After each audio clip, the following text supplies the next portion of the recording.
Terima kasih Tuhan Yesus untuk hari ini Tuhan. Terima kasih Tuhan untuk segala sesuatu yang Kau berikan atas hidup kami Tuhan, atas karunia-Mu dalam hidup kami. Sehingga hari ini Tuhan kami dapat berkumpul Bapa di tempat ini. Sebentar kami akan mendengarkan kebenaran firman Tuhan.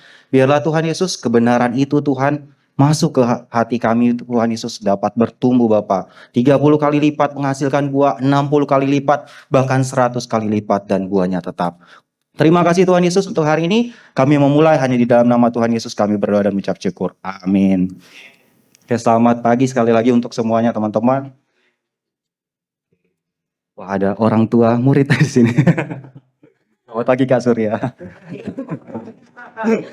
Tadi tampil ada anaknya salah di depan. Oke, nah teman-teman boleh slide yang pertama langsung Kak. Thank you, Wah, berarti nggak usah pakai HP ya. Nah teman-teman hari ini kita masih lanjut di seri Build and Send. Atau kalau kalian bisa artikan tentang bicara tentang membangun dan juga mengutus. Coba katakan sama membangun dan mengutus. Oh, nggak apa-apa ya pakai masker aja ya. Itu kebiasaan soalnya. Nah teman-teman juga bisa baca di situ ada ayatnya, ada di Bilangan 6 ayat 6 sampai 9 tentang bagaimana Tuhan Allah meminta kepada kita umatnya supaya terus mengajarkan tentang kebenaran firman Tuhan. Juga tentang bicara sennya di situ ada Matius 28 ayat 18 sampai dengan 20. Itu contoh 2 ayatnya. Boleh next Kak, slide yang berikutnya. Nah, teman-teman minggu kemarin teman-teman sudah belajar sama Bang Ferdi itu. Keren banget Karin baca lagi slide-nya. Bicara tentang cara pandang terhadap waktu menentukan seberapa serius kita mengelola dan menjalani waktu yang dipercayakan oleh Tuhan sama kita. Setiap kita, Karin yakin dan percaya sama. Kita dalam 1 tahun punya 52 minggu, 12 bulan, 365 hari, dalam 1 hari ada 24 jam, tinggal dikali 365 hari, lalu dalam 1 jam ada 60 menit, dalam 1 menit ada 60 detik, kalau dikalikan semua itu dalam 1 tahun kita punya waktu 31.500 sekian ribu detik untuk Tuhan kasih ke kita. Dan itu banyak banget, katakan banyak banget. Sekali lagi, banyak banget. Nah, teman-teman pertanyaannya selanjutnya adalah, dengan 31.500.000 sekian tersebut, kita gunakan untuk apa dalam hidup kita? Apa yang kita lakukan dengan waktu sebanyak itu dalam hidup kita? Dalam 1 tahunnya. Apakah kita habisin begitu aja? Kak, yang penting saya sudah sekolah, atau mungkin teman-teman ada yang kuliah, yang penting saya sudah kuliah, udah sampai rumah udah gitu aja, belajar aja dan sebagainya. Apakah hanya cukup sampai di situ? Atau teman-teman juga mengisi hal-hal yang lain dalam hidup teman-teman? Karena ini 2-3 tahun ini karena lagi namanya belajar namanya investasi. Salah satu karya belajar dari Aldi, mana ke Aldinya? Oh, Aldinya lagi keluar. Tentang bicara investasi. Tapi hari ini kita nggak akan bahas tentang investasi saham, investasi tanah, investasi itu. No, nggak seperti itu. Tapi bicara tentang investasi apa? Investasi ke diri kita sendiri. Investasi ke diri sendiri itu seperti apa sih? Kenapa begitu, Kak? Kayaknya nggak pengaruh dengan gini. Oke, investasi ke diri sendiri itu bicara apa sih? Teman-teman bicara tentang teman-teman apa yang masuk ke dalam hidup kita melalui apa yang kita dengar, apa yang kita lihat, dan apa yang kita alami rasakan, itu adalah investasi secara tidak langsung masuk ke dalam diri kita. Dan semua itu tersimpan di alam bawah sadar kita yang ada di bagian belakang otak kita ini, kepala kita ini. Ada bagian kecil di belakang, itu tempat tersimpan semua alam bawah sadar yang kita masukkan setiap hari. Melalui apa yang kita lihat, melalui apa yang kita dengar, apa yang kita alami, rasakan, itu semua tersimpan di sini. Satu waktu bisa muncul lagi. Kalau teman-teman belajar psikologi, teman-teman akan lebih dalamin hal itu. Nah, selanjutnya teman-teman, boleh next Kak, itu bicara tentang waktu. Namun hari ini kita belajar tentang mempercayakan hidup kepada Tuhan. Katakan sama-sama, mempercayakan hidup kepada Tuhan. Sekali lagi, mempercayakan hidup kepada Tuhan. Oke, Kak boleh tampilin slide yang ke-6. Oke, thank you. Nah hari ini teman-teman kita belajar tentang 2 hal. Katanya mirip, yaitu percaya dan mempercayakan. Namun maksudnya maknanya beda. Namun ini adalah satu paket yang nggak bisa kita cuma ambil satu sisi, lalu sisi yang lain kita tinggalkan. Nggak bisa. Tapi ini pasti kita harus ambil dua-duanya supaya kita ngalamin sesuatu yang luar biasa. Bicara hari pertama, Karin bahas tentang mempercayakan dulu. Boleh lagi Kak balik ke slide yang ke-3. Keempat, sekali lagi. Oke. Nah, pertama kita mau belajar karena waktu terbatas, Kare berusaha secepat mungkin, tapi teman-teman bisa nangkep maksudnya, artinya apa, maknanya apa. Kita belajar yang pertama tentang belajar dari Thomas, Rasul Thomas. Apa yang kita bisa dapat dari Rasul Thomas? Teman-teman bisa baca di Yohanes 20 ayat 25. Kalau yang teman-teman buka handphonenya silakan, atau mau baca langsung kelihatan dari depan silakan juga, nggak apa-apa. Oke, kita baca sama-sama ya. Yang sudah dapat katakan iya. Oke, kita baca sama-sama ya. Yohanes 20 ayat 25, 1, 2, 3. Murid-murid yang lain itu kepadanya, kami telah melihat Tuhan. Tetapi Thomas berkata kepada mereka, sebelum kamu melihat bekas paku pada tangannya, dan sebelum kamu menunjukkan jariku ke dalam bekas paku itu, dan menunjukkan tanganku ke dalam tangannya, sekali-kali aku tidak akan percaya. Oke, sekali lagi kita baca. 1, 2, 3. Murid yang lain itu kepadanya, kami telah melihat Tuhan. Tetapi Thomas berkata kepada mereka, sebelum aku melihat bekas paku pada tangannya, dan sebelum aku menunjukkan jariku ke dalam bekas paku itu, dan menunjukkan tanganku ke dalam bambunya, sekali-kali aku tidak akan. Nah, kalau bicara tentang percaya itu sesuatu yang luar biasa, teman-teman. Kita nggak mungkin mempercayakan sesuatu tanpa kita ngalamin sesuatu itu baru kita bisa percaya. Kalau mungkin kali ini bertanya seperti ini sama teman-teman, maaf ya. Kak Willy percaya nggak sama Tuhan? Tuhan yang mana, Kak? Kenapa Kak Willy percaya sama Tuhan Yesus? Saya mengalami keluarga saya selamatkan Tuhan. Oke, thank you. Karena Kak Willy mengalami pengalaman pribadi dengan Tuhan. Karena itu Kak Willy bisa percaya sama Tuhan Yesus, nggak Tuhan yang lain. Terus kalau teman-teman coba tanyakan sama diri kita masing-masing.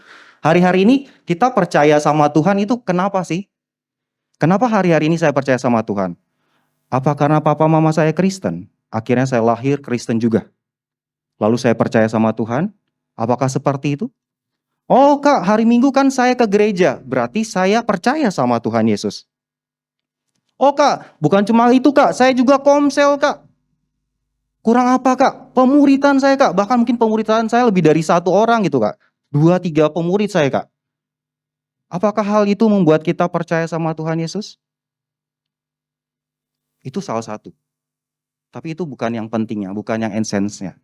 Tapi coba teman-teman tanyakan secara pribadi dalam diri teman-teman. Hari ini saya ada di sini, teman-teman percaya sama Tuhan Yesus karena kenapa sih? Apakah karena alasan-alasan yang tadi Karin disebutkan? Atau ada alasan yang lain? Nah, belajar dari Thomas, Thomas itu mirip sama kita. Percayanya dengan panca indera, manusia banget. Di situ dikatakan seperti ini. Sebelum aku melihat bekas paku pada tangannya. Bicara panca indera apa? Mata, melihat. Lalu yang kedua, sebelum aku mencucukkan jariku ke lubang pakunya. Bicara panca indera apa? Peraba atau kulit ya. Nah, sama banget dengan kita gitu kan. Kita butuh namanya bukti yang bisa diterima secara akal kita, yaitu dengan panca indera kita. Baru kita bisa percaya akan sesuatu. Contohnya Kak Randy janjian sama Kak Willy. By chat WA. Will, besok kita ketemuan ya. Oke Kak, apakah hal itu akan membuat Kak Randy percaya 100% bahwa kita besok akan ketemu? Jawabannya belum tentu. Kak Randy butuh lihat langsung tiba-tiba besoknya. Karena dari jauh kalian lihat Willy, wah itu Willy. Mulai naik dari mungkin 1% percayanya, langsung naik dari 10%. Tapi masih ragu, jangan-jangan cuma bayangan doang, tanda kutip seperti itu. Tapi kalau kita sudah dekat, lalu Willy udah begini, Karen, Kak Randy dengar lagi, mungkin naik lagi kepercayaannya dari 10% ke 50%. Terus udah salaman, wah panca indera berikutnya lagi Kak Randy alami. Oh berarti benar-benar Willy udah datang. Barulah Kak Randy bisa percaya. Sama juga teman-teman kita dengan Tuhan, bicara membangun hidup kita dengan Tuhan. Kita kadang-kadang butuh bukti dulu sama seperti Thomas, baru kita bisa percaya. Butuh bukti dulu baru kita bisa percaya sama Tuhan. Tapi nanti kita akan ada ayatnya khusus. Nah teman-teman, kalau kita hanya percaya sama Tuhan dari bukti yang kita bisa rasakan dengan panca indera, itu maaf bagi Karen itu sangat-sangat, mungkin terlalu, gimana ya bahasanya, terlalu cetek gitu kan. Tapi teman-teman, kalau teman-teman bisa ngalamin, seperti contohnya Kak Willy tadi sampaikan, karena dia mengalami pengalaman dengan Tuhan, bagaimana keluarganya bisa dimenangkan di dalam Tuhan Yesus. Bagaimana yang dulu mama dan adiknya belum kenal Tuhan, Sekarang bahkan dulu dia juga belum sama, tapi akhirnya mereka bisa percaya dan terima Tuhan Yesus. Boleh Kak, next slide. Nah, percaya kepada Tuhan Yesus adalah langkah awal, katakan langkah awal. Apakah Kak setelah saya percaya hari ini sama Tuhan Yesus maka selesai? Enggak sampai di situ. Tapi teman-teman ini disebutnya langkah awal. Sama teman-teman kalau teman-teman mau membangun sebuah bangunan, bilanglah gedung RKT ini. Teman-teman mesti yang pertama contohnya, Kak ambil contoh dari para pemimpin kita. Mereka cari tanah waktu itu bertahun-tahun yang lalu, mereka dapatlah tanah di Kenanga. Terus mereka harus negosiasi untuk mendapatkan tanah ini dengan jual beli.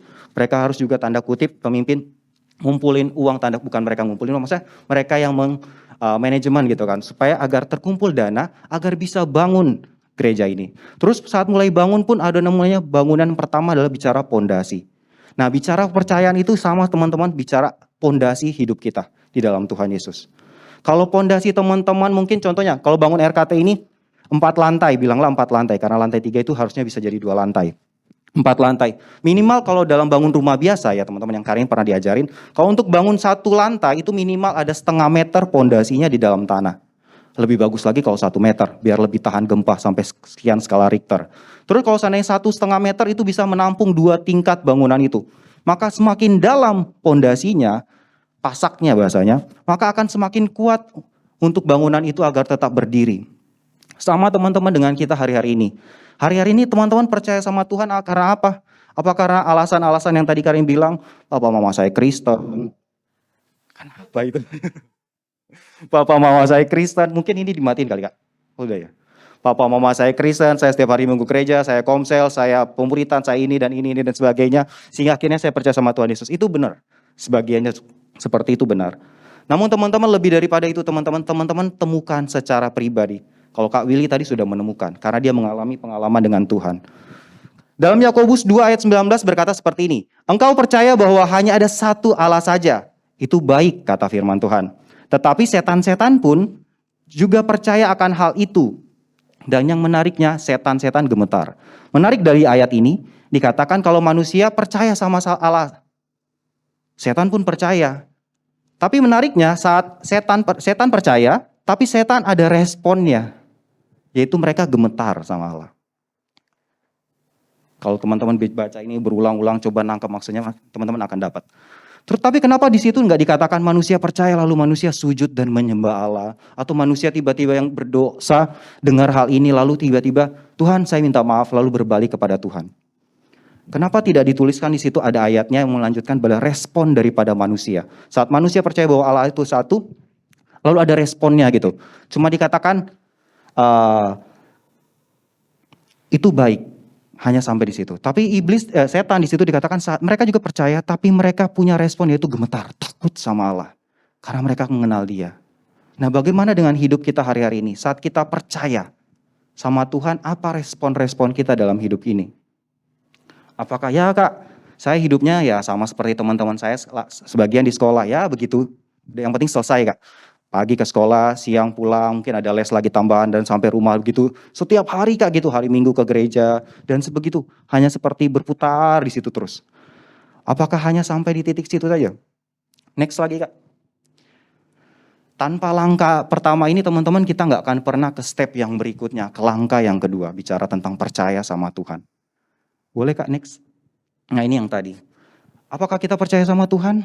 Pasti kalau kalian tanya di sini pasti jawabannya sama, percaya. Tuhan yang mana? Sama Tuhan Yesus karena kita di gereja. Nggak mungkin tiba-tiba saya percaya kepada ini yang lain, nggak mungkin. Tapi kita percaya kepada Tuhan yang sama. Tapi kalau coba ditanya lagi lebih dalam ke hati kita, ke diri kita sendiri, kenapa kamu percaya sama Tuhan Yesus? Kalian nggak akan nunjuk.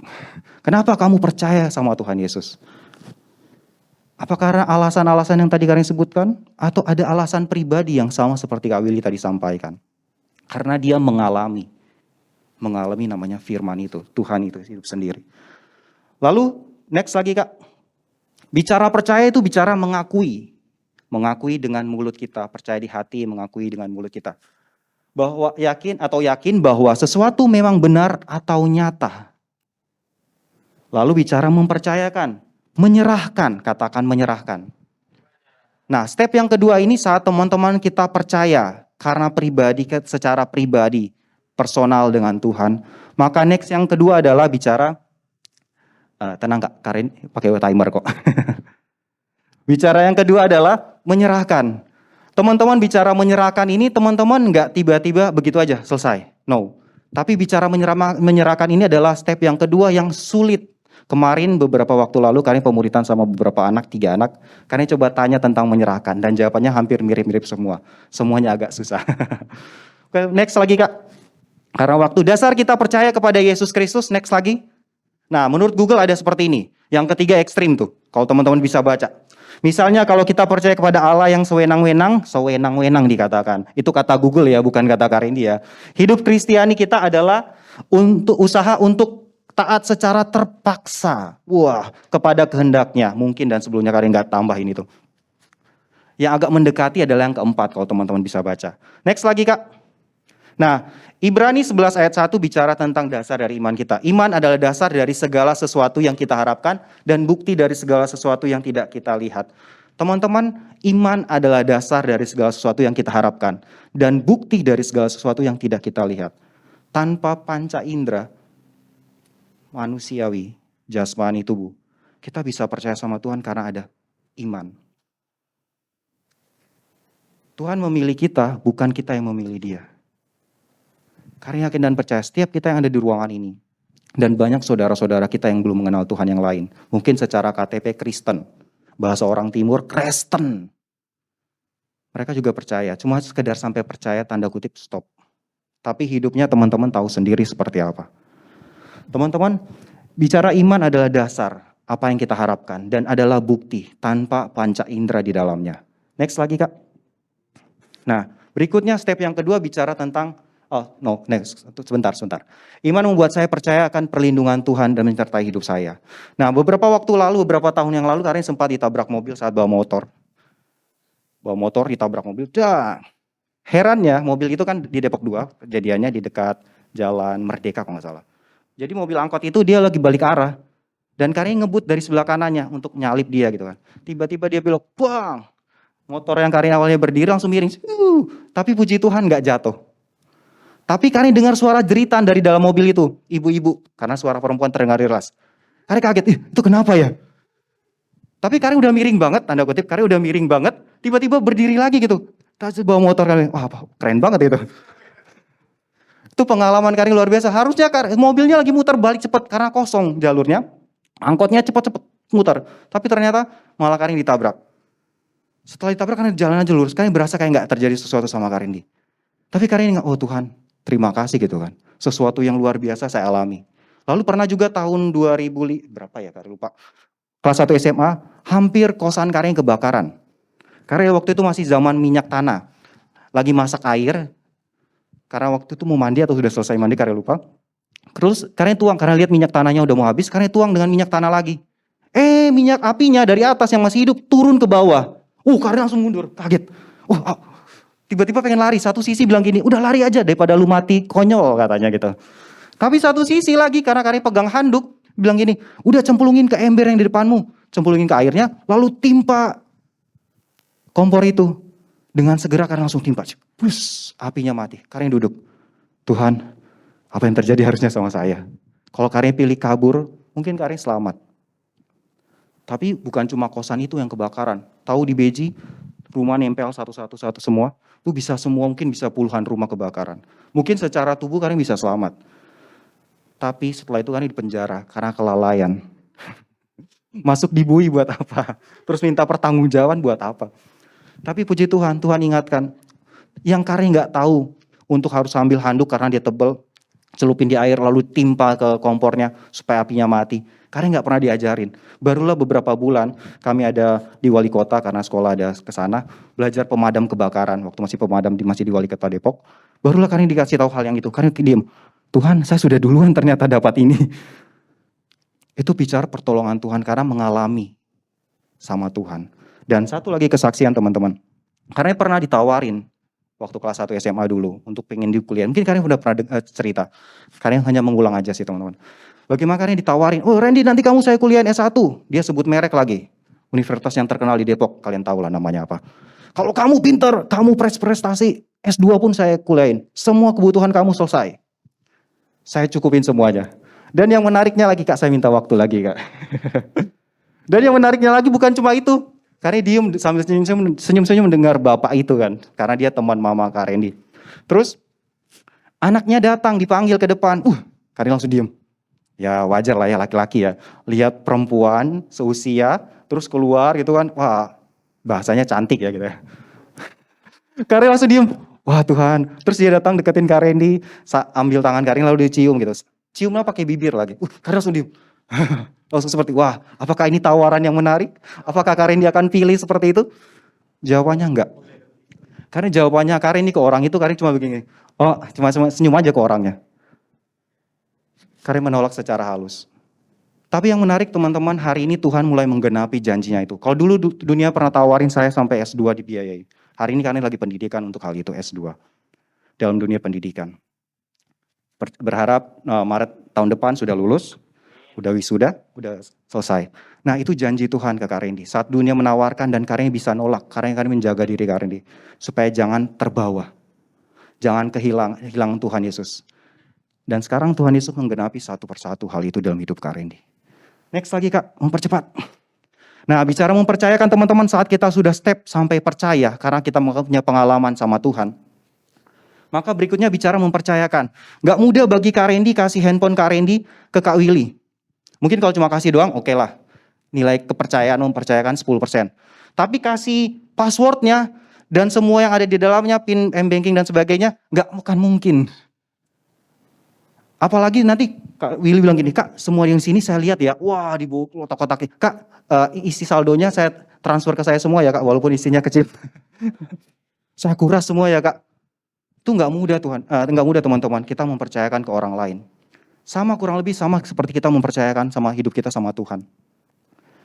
Kalau di Galatia 2 ayat 20 nanti bisa teman-teman baca sendiri. Teman-teman, saat teman-teman percaya sama Tuhan Yesus. Next berikutnya adalah teman-teman mempercayakan hidup teman-teman. Next Kak, boleh slide berikutnya? Oke, ini. Mempercayakan sepenuhnya, tadi Karin bilang 10% Kak kita bisa kasih ke Tuhan hidup kita? Waktu kita dan sebagainya? No. 20%? No. Atau 50%? Masih setengah, masih no juga. Tapi dalam Galatia 2 ayat 20, namun aku hidup tetapi bukan lagi aku sendiri yang hidup, melainkan Kristus yang hidup di dalam aku. Dan hidup yang kuhidupi sekarang di dalam daging adalah hidup oleh iman dalam anak Allah yang telah mengasihi aku dan menyerahkan dirinya untuk aku. Teman-teman, saat Allah aja mengutus anak yang tunggal yaitu Tuhan Yesus Kristus ke dalam dunia. Dia nggak ngasih cuma tangannya Tuhan Yesus aja deh suruh ke dunia. Tangannya cukup kok biar bisa nebus dosa kita. Tapi dia nggak setengah-setengah kayak gitu, nggak sepersekian seperti itu. Dan bagaimana dengan hidup kita? Saat Tuhan Allah aja mau menyerahkan anaknya yang tunggal, seluruhnya datang ke dunia, tanda kutip seperti itu. Bagaimana dengan kita hari-hari ini? Kak saya sudah percaya sama Tuhan, tapi 50% waktu saya untuk Korea Kak. Untuk ini Kak. Oh, tapi Kak saya 90% deh Kak, saya naikin deh Kak dari 50% ke 90% deh Kak. 99,99% deh Kak. Saya percayakan hidup saya sama Tuhan Kak. Tuhan mau seluruhnya teman-teman. Sepenuh hidup kita sama Tuhan. Supaya Tuhan bisa membangun hidup kita menjadi seperti apa yang Tuhan Yesus mau. Next lagi Kak. Oke, saat kamu mempercayakan hidupmu kepada Tuhan, Ia pun mau memakai engkau. Untuk membagikan kebenaran firman-Nya kepada dunia agar mereka menjadi percaya dan mempercayakan hidupnya kepada Kristus. Saat teman-teman percaya kepada Tuhan, boleh tim profetik.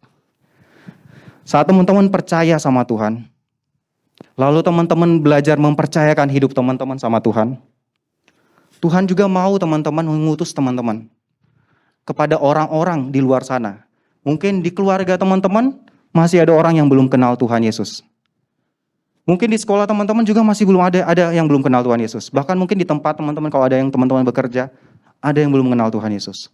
Tuhan Yesus sudah utus setiap kita ke sana. Cuma pertanyaan selanjutnya gini, mau nggak kita percaya sama Tuhan? Itu yang pertama, langkah awal. Yang kedua bicara, mau nggak kita mempercayakan hidup kita sama Tuhan? Saat teman-teman percaya sama Tuhan, nggak setengah-setengah. Saat teman-teman mempercayakan hidup teman-teman sama Tuhan sepenuhnya. Tuhan mau pakai hidup teman-teman. Supaya melakukan hal yang sama kepada orang lain. Agar mereka juga bisa percaya sama Tuhan Yesus. Agar juga mereka bisa mempercayakan hidup mereka sama Tuhan Yesus. Hari ini teman-teman, Karya mau undang teman-teman siap kita bangkit berdiri. Khusus untuk teman-teman yang percaya dan mau mempercayakan hidup teman-teman sama Tuhan Yesus. Dan teman-teman, Tuhan saya mau menyerahkan hidup saya sama Engkau Tuhan Yesus. Teman-teman, kesempatan percaya sama Tuhan Yesus itu hanya sekali seumur hidup. Kita nggak hidup 2 kali, nggak ada namanya inkarnasi di dalam kekristenan. Oh Kak, mungkin hidup pertama ini saya masih bisa lah Kak. Saya belum percaya sama Tuhan Yesus atau saya setengah-setengah sama Tuhan Yesus. Tapi next Kak, hidup kedua saya bisa 100% sama Tuhan Yesus kalau saya udah ngalamin yang nggak enak. No, nggak ada seperti itu. Tapi saat teman-teman ambil keputusan hari ini, Tuhan, saya mau percaya sama Engkau. Bukan karena mama papa saya Kristen. Bukan karena hari Minggu saya ke gereja. Bukan hanya karena saya ikut komsel, pemuritan, atau ada komunitas tentang orang-orang percaya. No. Bukan hanya itu. Bukan itu Tuhan saja. Tapi karena saya ngalamin Tuhan. Dan saya mau terus mengalami Engkau dalam hidup saya. Saat teman-teman ambil keputusan untuk hal itu. Percaya, mempercayakan hidup teman-teman sama Tuhan. Tuhan mau pakai teman-teman hidupnya luar biasa. Hari ini mungkin teman-teman gak bisa lihat ke depan. Tapi percayalah dengan iman. Saat teman-teman punya pengharapan di dalam Kristus, maka janji Tuhan akan tergenapi. Yosua 1:8. Janganlah engkau lupa memperkatakan kitab Taurat ini. Tetapi renungkanlah itu siang dan malam. Supaya engkau bertindak hati-hati sesuai dengan segala yang tertulis di dalamnya. Sebab dengan demikian, perjalananmu akan berhasil dan engkau akan beruntung. Secara pribadi hari-hari ini Karen ngalami itu. Tuhan sedang proses hidup Karen ini untuk mencapai apa yang Tuhan Yesus mau dalam dunia pendidikan. Dan Karen juga yakin dan percaya teman-teman juga bisa ngalamin sama. Dengan cita-cita teman-teman, Tuhan pakai setiap kita.